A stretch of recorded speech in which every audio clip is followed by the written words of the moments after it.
So, ayan na yung aking pumpkin na maruya. Ayan, maruya ang tawag dyan. O, diba? Pumpkin ang gamit natin. Diba? Ang sarap niyan mga kusina. Try nyo na. Guys, for today's video is gagawa tayo ng masarap na merienda gamit itong kalabasa. Ito siya, binalatan ko na tapos tinanggal ko na yung buto niya. Nilinis ko na rin. So, ang gagawin natin dyan, gagamit tayo nito. Itong gadgaran. Yan. Nilagyan ko ng towel para hindi siya madulas. So, ganyanin lang natin guys.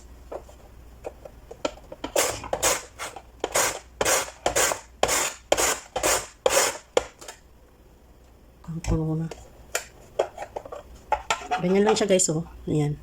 So, tapusin ko lang yung paggadgad. So, ayan. After natin nagadgad, ito na siya guys. Ayan, oh. Pino na siya. Tayo muna natin siya. Then, gagawa tayo ng butter. So, ayan. Dito sa ating bowl, gagamit tayo ng milk. Ayan, siya lang itong ginagawa ko mga kakusina. Tapos, lagyan natin ng 3 tablespoon na sugar. Then, vanilla.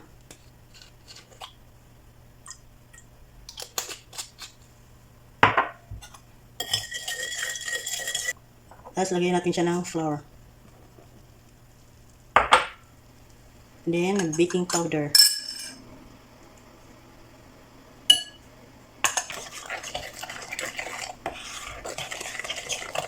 Mix-mix lang hanggang mawala yung mga lumps. Yan, okay na siya.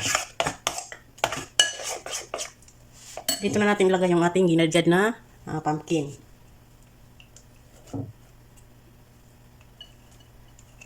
Kalahati lang muna. Tapos i-mix.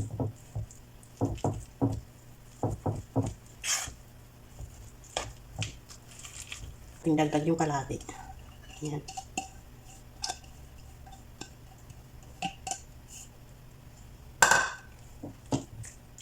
Then mix ulit hanggang na makot yung pumpkin ng ating butter.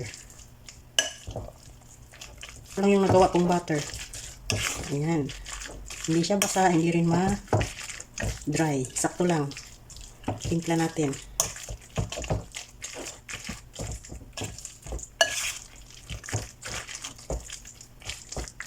So, ayan na siya. So, ipa-fry na natin siya. O, diba? So, ayan. Start na tayo mag-prito. Ayan. Ganyan lang natin.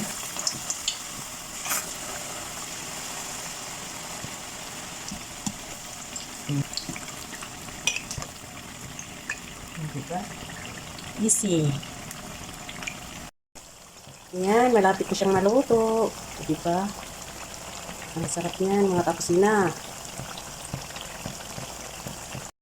So, ayan na yung aking pumpkin na maruya. Ayan, maruya ang tawag dyan. O, diba? Pumpkin ang gamit natin. Diba? Ang sarap niyan, mga kakusina. Try nyo na.